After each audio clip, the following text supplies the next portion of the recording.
Germany, 1945.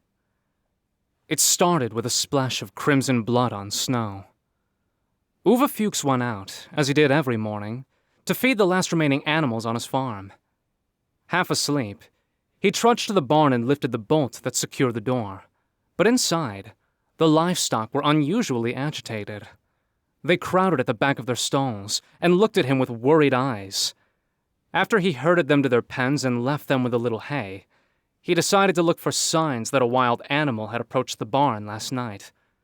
There had been stories in the village of a predator active in the woods, most likely boar or bear or wolf. Last night's light snow covered any possible tracks. Still, Uwe was determined. He was the only man on the farm after all, and he felt responsible. It was his duty. He found the blood about 50 feet from the barn.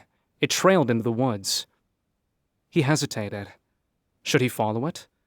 What if he ran into whatever was out there? All he had on him was the walking stick he used to prod the animals into their pens. Behind him, the cow bellowed to be milked. Behind him, too, was his snug, warm cottage, where Katsu would be getting his breakfast ready. Porridge and hot milk. She would be rousing Liesel from bed. They would be waiting for him at the farmhouse table so they could eat together. Still, he was the woodsman, the protector. It was his job. As it turned out, he didn't have to go far. The blood led him to a ditch, and in the ditch was the lifeless form. Because of the volume of blood on the trail, he'd expected to find a deer. It would have to be one of the last in the forest, since so many villagers had turned to game to keep their families fed. But it wasn't. It was a man. Uwe peered into the ditch.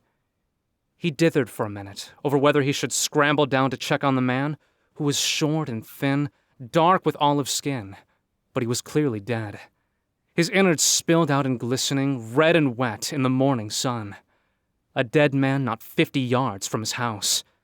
What else was he to think, except that the war truly had come home to roost?